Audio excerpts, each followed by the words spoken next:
Sabi dito, no? Judge me not, or you will be judged. Yan. So, unknowingly, pag tumingin tayo sa ating katabi, kaya yung pinakita ko sa inyo kanina at sinabi ko sa inyo, we are unintentionally judging people.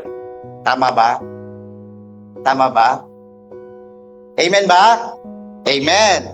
So, sige, gusto ko marinig ang mga boses ng 1,000 anghel na kasama ko ngayong gabi ito sa kwartong ito. Amen? So, no? So, before I will introduce yung meaning, gusto ko munang mag-iwan ng isang tanong. What is your standard in judging? Okay? So, sabi dito, what it means to judge someone. Sabi ni Google, ayan ang may binigay niya, no? To express a bad opinion of someone's behavior, often because you think you are better than them. Then, the other is making or expressing a negative assessment of someone or something. Ang pinakasimple, condemn. Nagko-condemn na tayo when we judge people. Amen ba? Amen. So, sa law, giving a decision on a factual finding. Hindi ko na sinama dito. Pero mostly, when you browse in Google, how to judge people, it always gives a negative connotation of the word judging or judgment or judging someone. Pero sa Matthew 7, verse 1 to 6, sabi dito, no? Do not judge others, and you will not be judged. For you will be treated as you treat others. Sabi dito, no? The standard you use in judging is the standard by which you will be judged. Okay? So, ganun pala, no? When I was reading this and having the devotion with the Lord, sabi ko, Lord, ganun talaga, no? So, ang thinking ko, humane, pang tao. Diba? When we judge someone, pang tao yung level. No? When we judge, human. No? But as Christians, dapat hindi. Kasi anong sinasabi ng standard dito? Diba? As Christians, we need to understand kung ano yung standard dapat natin when we judge people or when we comment to people. Diba? So, next verse. And why worry about the speck in your friend's eye when you have a log in your own?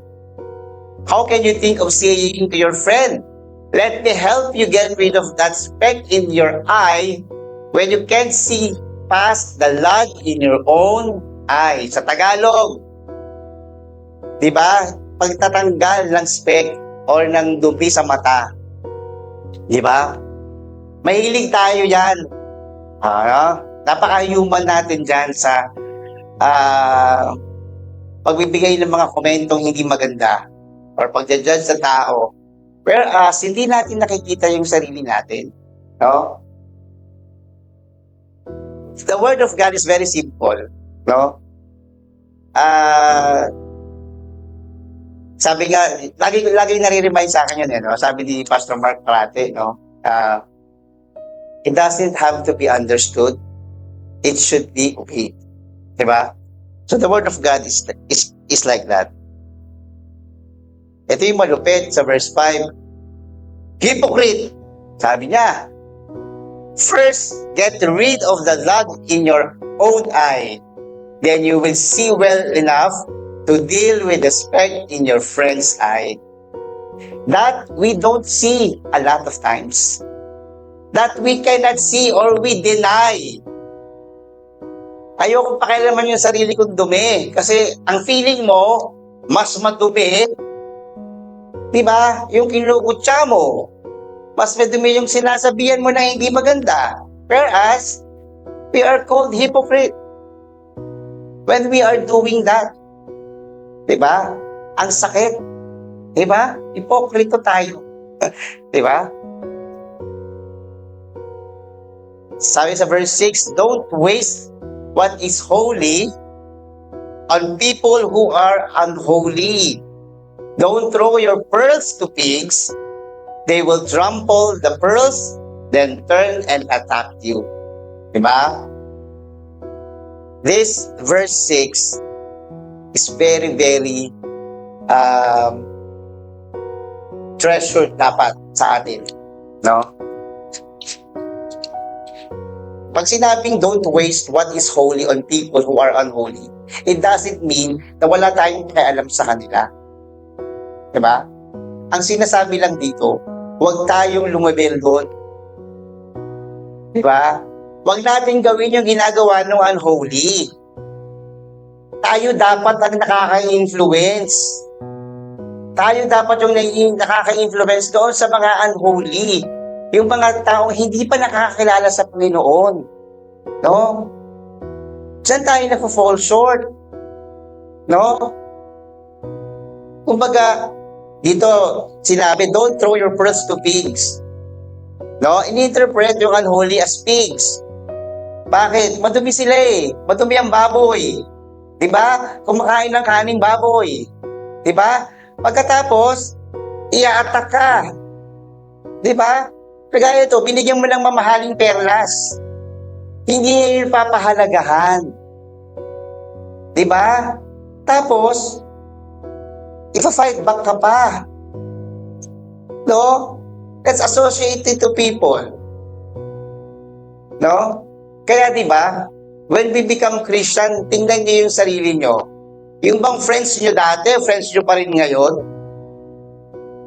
Diba? Bakit? Ba't kaya? Sino ba ang nagbago? Tayo ba o sila? Diba?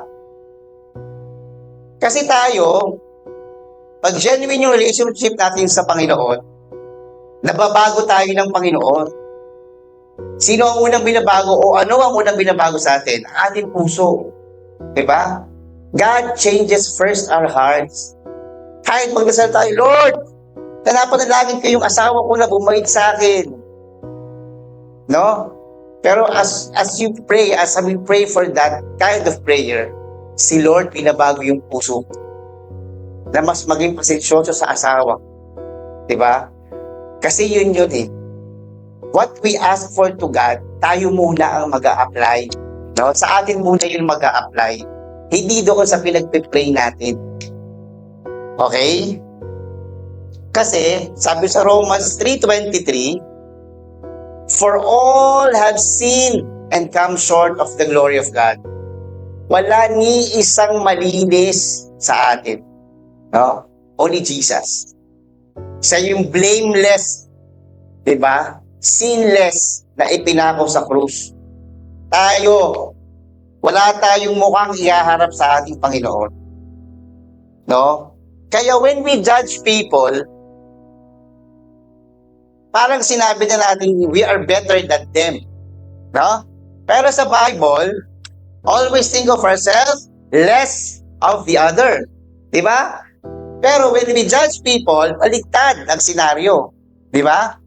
Nagmamagaling tayo doon sa dinajudge natin na tao. Diba? Kaya tayo tinatawag na hypocrite. Diba? So, bibigyan ko pa na example, yung mga hypocrisy sa Bible. Sa John 8, verse 3 to 11. Ito yung the Pharisees, no?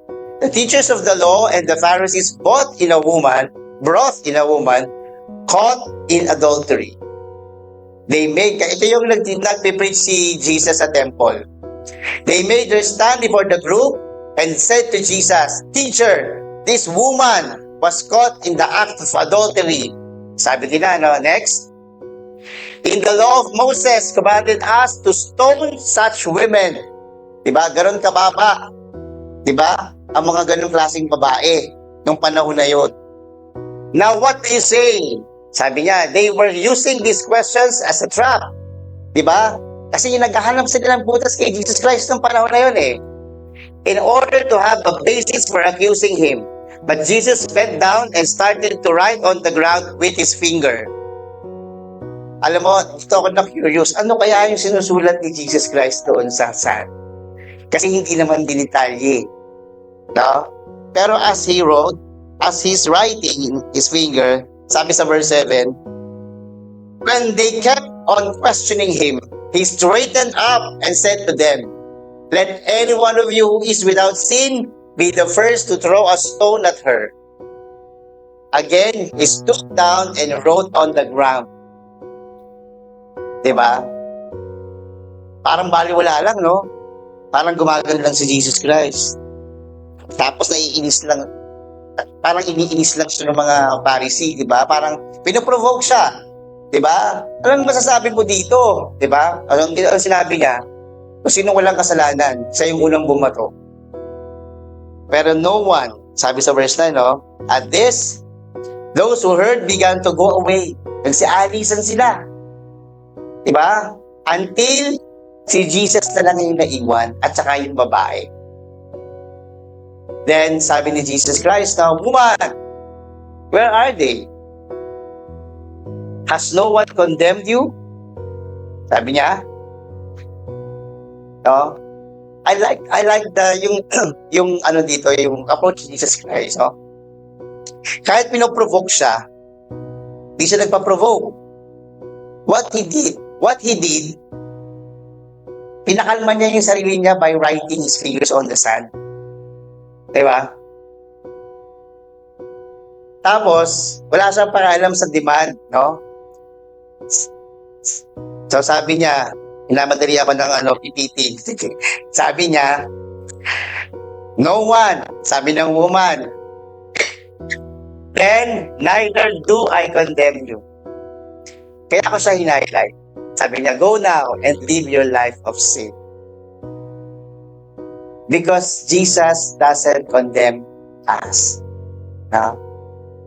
And that's the standard that we need to have when we judge people. It's not condemning. It is love.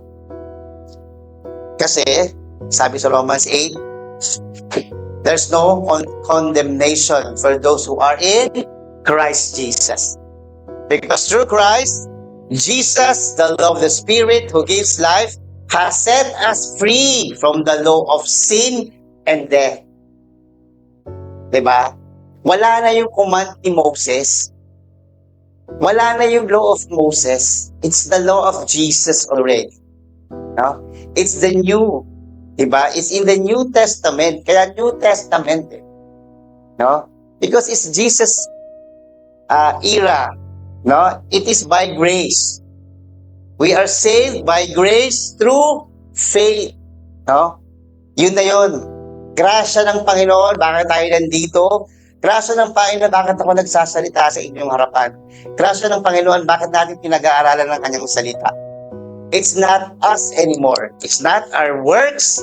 It's not our skills, our talent. It's God. No? It's God who give us this conviction to stand in front of you. No? Na ako'y malinis na sa paningin ng Panginoon. No? Wala akong kadumihan. Nakikita sa akin ng tao ay kadumihan. Lagi natin pinagdarasal, di ba? Lord, di ba? Itago mo ako sa iyong likuran para ikaw ang makita sa aking pagkatao. We always pray for that. Kasi yun yung kailangan natin. No? So I'm giving you another example about the tax collector and the Pharisee. Sa Luke 18, verse 13-14. Sabi niya dito, no? But the tax collector stood at a distance. Ito yung nagbibigay ng offering. He would not even look up to the heaven. Kasi yung sa Pharisee, sa verse 11 and 12 yata yun, sinasabi niya doon, teka lang, basahin ko lang may kulang dito sa PPT ko. para lang mas malinaw.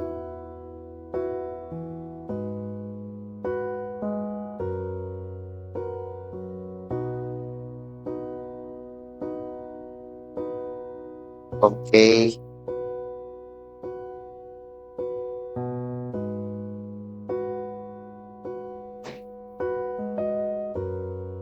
Yeah.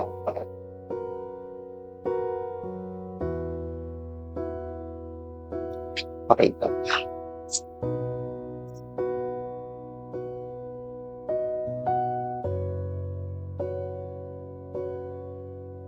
Yeah, sabi sa Luke 18 verse 11. Actually verse 9. 11. The Pharisee stood up and prayed about himself. God, I thank you that I am not like the other man. Sabi niya, no? Robbers, evildoers, adulterers, or even like this tax collector. Sabi niya,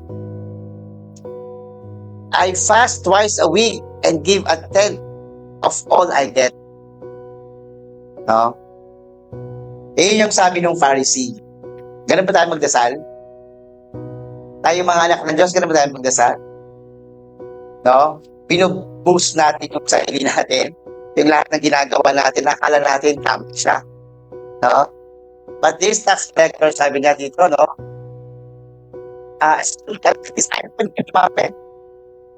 So offering. No?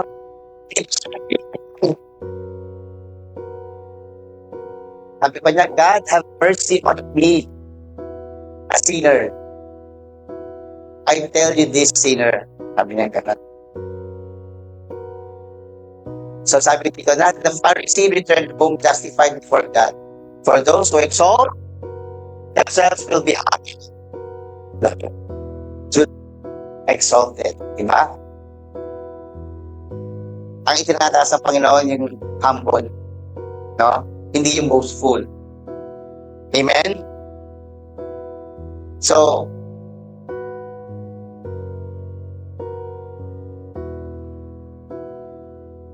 hindi yung kailangan natin.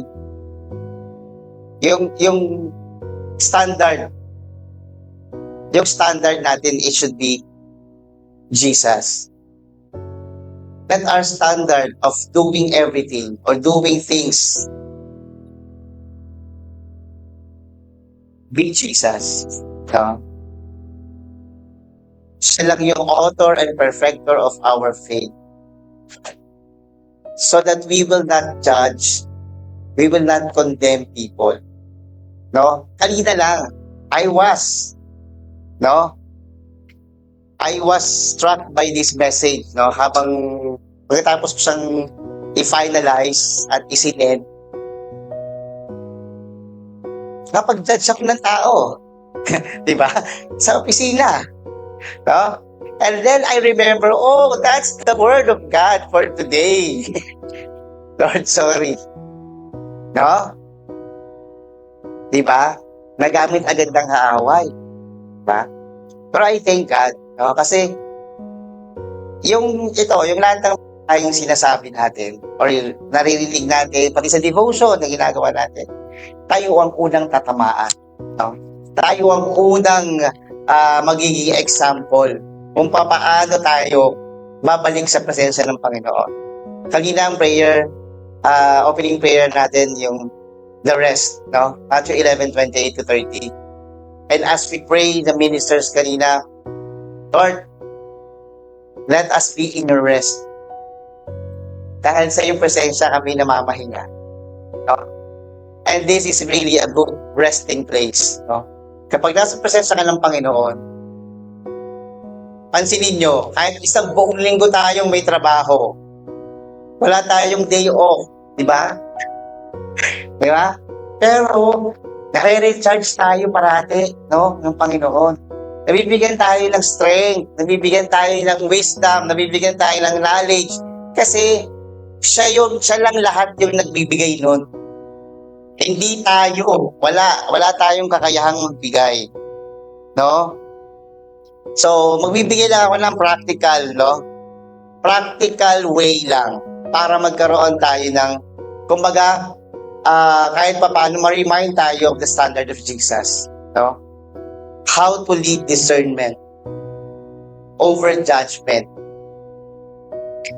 Next, please. We need to practice humility at all times. No? Ako nga sa office, kapag ka medyo nagiging, kasi yung confidence over boastfulness, yung line nun, yung confidence over arrogance, ganyan. Yung borderline niya, minsan, pag ganon, nagpapatap ako sa mga kasamahan ko eh. Pag medyo offending na yung sinasabi ko dun sa mga pasyente, sa kliyente, or sa kung saan man, tap nyo ko kasi baka hindi ko na naririnig yung sarili ko. Sometimes ganun eh, no? Alam na pag nasa stressful area ka, tapos lagi ka nakikipag-usap. So ganun siya lumalabas, no? So we need to really go back to humility, no? Balik tayo sa humbleness ni Jesus Christ. Papaano siya, no? Kaya kanina sinasabi ko sa inyo, habang pinoprovoke siya ng mga Pharisee, wala siyang ginawa kundi magsulat sa sand. No? Yung kalmado lang yung kanyang ginagawa. Let us recognize that gesture of Jesus. Whenever we are in a stressful place, let's practice calmness of Jesus. No? Na hindi natin sa walang pakialam dun sa mga sinasabi o sa senaryo. But we are being composed and calm. Kasi doon tayo humuhugot ng wisdom how to handle the situation. Hindi tayo. Siyempre, we have to recognize that our perspective might be incomplete. Yung magbigay ka ng suggestion na, kasi naman, as if, di ba?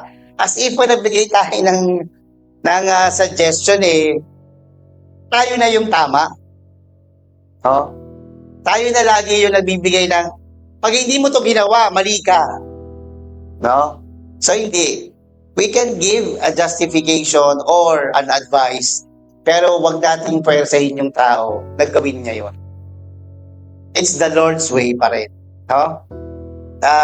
Pag sinabi na, pag na-convict ka na, kailangan sabihin mo to sa tao na kaharap mo, in a very, very humble way, sabihin mo siya. Pero do not dare to wait for the answer. Si Lord na ang bahala to. Oh. Next, we have to listen. Now, sometimes we keep on talking. We don't listen. Asawa ko ganyan. Pagka dalo ko sinasabi, makinig ka naman sa akin. So, tatahimik na ako. Kasi, ganito kasi yan, when we argue or may pinag-uusapan kami, pag ako nang nahimik, hindi dahil hindi dahil tama siya o hindi dahil tama ako. Kasi nagdadasal ako. No, Lord, bigyan mo ako ng wisdom. Let us understand these things. Ano ba nangyayari? Ano ba yung mga bagay na dapat naisip namin muna, tinanong namin sa iyo bago namin nagawa itong mga bagay na to. Yung mga ganon, no? And after noon, no, pag nag-usap na ulit kami mag-asawa, kalmado na. No, napag-usapan na namin. Sabi ko pa, mag-asawa. Sa ito, no, speaking. Diba? Kasi, siya yung sa direct o sa akong bagay. No, tapos, itong lahat sin sa mo ay then, sa kung paano nangyari,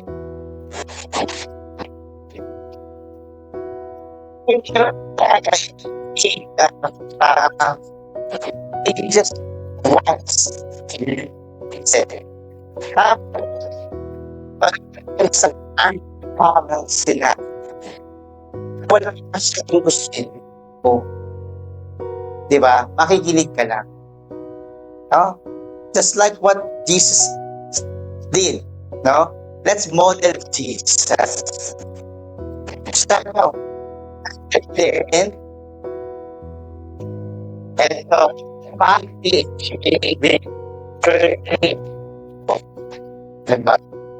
sunigilid, no?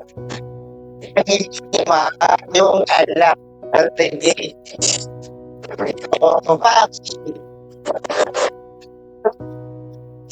Yung whether it is right sa paningin mo or wrong, kailangan balanse, di ba? Kailangan hindi natin siya i-judge sa lead. Mag-binari yung point.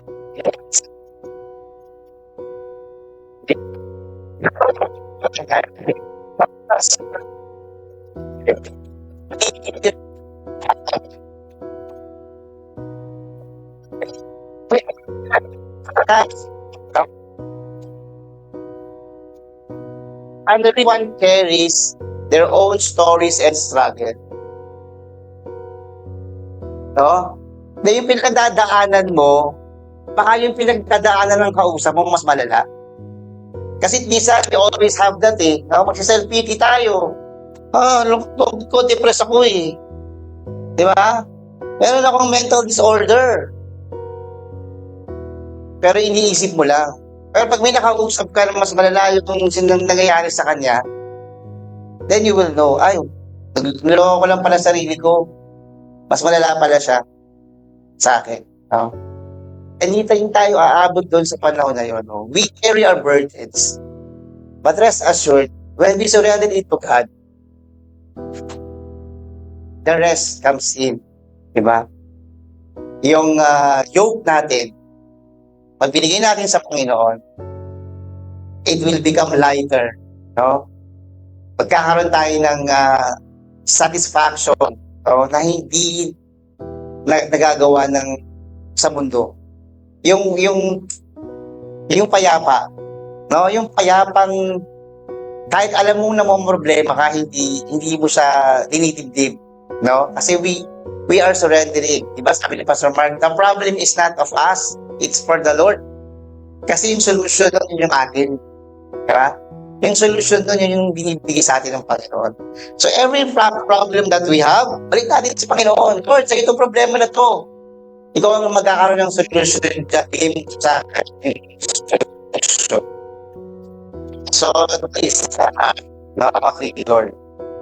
You are already is Christians.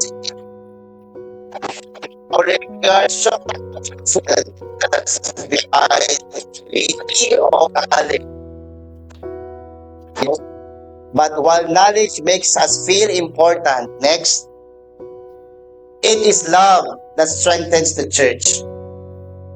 It's not the knowledge, it's the love. Not the love of nagaling sa atin, but the love of God who strengthens the church. And anyone who claims to know all the answers doesn't really know very much.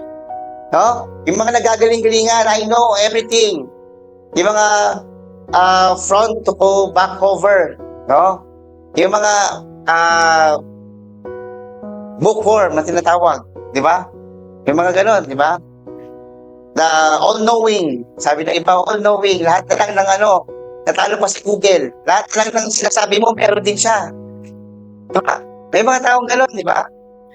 Pero sabi nga, but the person who loves God is the one whom God recognizes.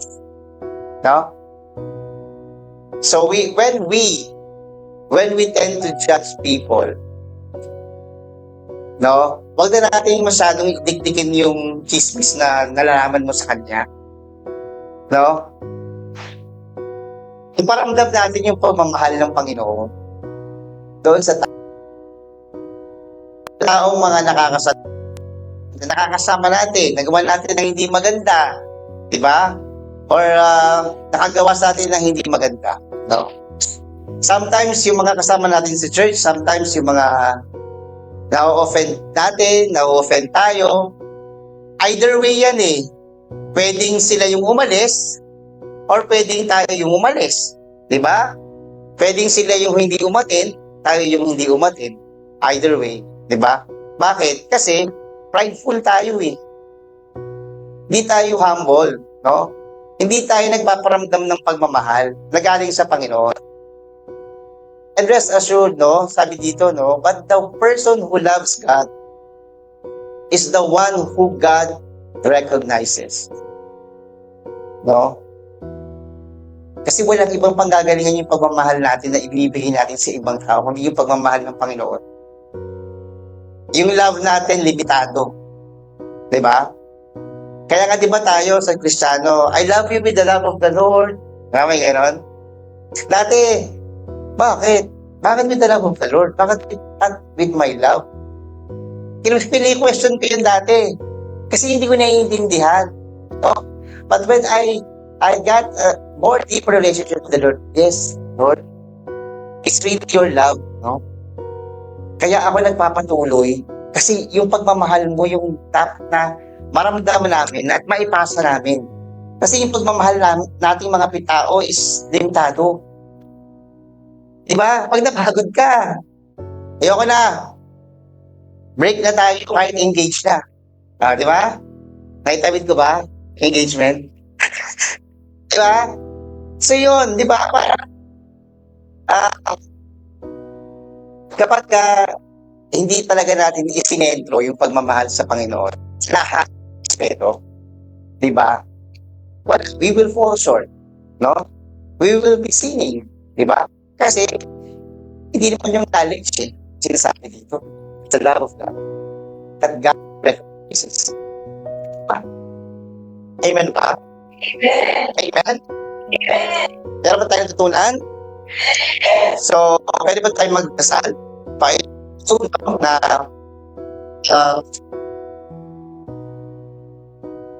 so, silakan natin sa earbud. So, let's stand up, no?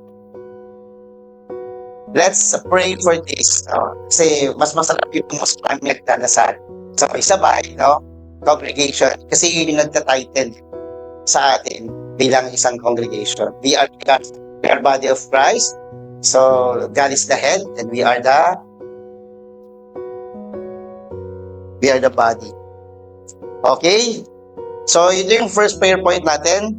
Lord, grant us wisdom and grace not to judge nor condemn people. Amen? Amen. So, inaasahan ko, pati nasa online, no, to join us as we pray, no? So, let's pray. Heavenly Father, Lord God, Lord, grant us, Lord God, the wisdom, Panginoon, and the grace, Lord God, not to judge nor condemn people around us, Panginoon, Lord God. Lord, sana, Lord God, may matawag pa rin sa amin, Panginoon, Lord God, yung paalala, Panginoon, Lord God, that we are not condemning people, Panginoon, Lord God, that your grace, Lord God, and your love, Lord God, will manifest sa amin, Panginoon, Lord God. Give us the wisdom, Lord God, to discern these things, Panginoon, Lord God. Na ikaw, Lord God, ang magiging modelo namin, Lord God, not to judge people, Panginoon, Lord, but to love them, Lord God, as they are, Lord God, and have the compassion, Lord God, towards them, Lord God. In the mighty name of Jesus, we pray. Amen. Amen. Next is, hindi tayong tulong, no? But as far as discernment, with compassion. Kasi, this gift of discernment is really hard to get kapag hindi tayo immune sa Holy Spirit, no? So, let's pray to God. Lord, Heavenly Father, Lord God, help us, Lord God, to discern, Lord God, with compassion, Panginoon, Lord God. Lord, give us the spirit of discernment, Panginoon, in everything, Panginoon, Lord God, namin ginagawa, Lord God. That your discernment, Lord God, the Holy Spirit, Lord God, guidance, Lord God, will give us the true discernment, Panginoon, Lord God, sa lahat na nangyayari, Lord God, ang mangyayari, Lord God, sa amin, Panginoon, pati sa aming kapwa, Panginoon, Lord God. Let your love, Lord God, hold us, Panginoon, Lord God, sa lahat ng pagkakataon. In the mighty name of Jesus, we pray. Amen. Amen. Next. No? Let's ask the Lord to lead us to reflect His love in everything we do. No? And let us be reminded that it's not our love ang binibigay natin sa tao, kundi ang pagmamahal ng Diyos para sa ating lahat. Hindi selective. It should be for all. Amen? Amen. Let's pray. Heavenly Father, Lord God, in the mighty name of Jesus, Lord God. Lord, lead us to reflect, Lord God, your love in everything we do, Panginoon, Lord God. Lord, ito ay gawa ng pagmamahal mo, Panginoon, kaya namin ginagawa, Lord. Everything, Lord God, every service, Panginoon, Lord God, na ginagawa namin sa aming mga samahan, Panginoon, sa aming simbahan, Panginoon, Lord God, sa aming mga trabaho, Panginoon, because of your love, Panginoon, Lord God. Let that love, Lord God, be a reminder for every one of us, Panginoon, Lord God. Aming gagamitin tool, Panginoon, Lord God, as we ponder, Lord God, your word, Panginoon, sa ating mga ginagawa. In the mighty name of Jesus, we pray. Amen. And the last prayer point is to humble us more and more and more and more. As lang na-realize ko lang yung sinasabi, having a service to the Lord humbles you more and more. And as you give your time, your treasure, and your talent to God, pagbigyan ka niya ng mas maraming task, ibig sabihin, mas marami pang humility ang kailangan mo ibigay sa Panginoon when you serve. No? Dito sa church, servants, we are to serve and not to be served. Amen? Amen. So let's pray. Heavenly Father, Lord God, Lord, humble us more and more and more and more, Lord God, as we grow in faith in you, Panginoon, Lord God. Lord, humiliate us every now and then, Panginoon, Lord. Slash every prideness, Panginoon, sa aming mga pagkatao, Panginoon, mula sa ulo hanggang paa, Panginoon, Lord God. Everything, Panginoon, Lord God, prone us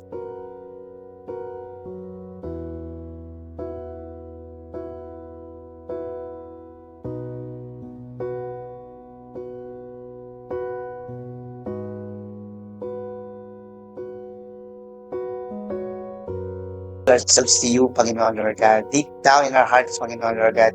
Humiliate us every day, Panginoon, Lord God. That you will, Lord, glory, Panginoon, na makita, Lord God. It's not anymore ourselves, Panginoon, ang tinatayo namin because we are a new creation, Panginoon, Lord God. The old has gone, the new has come, Panginoon, Lord God.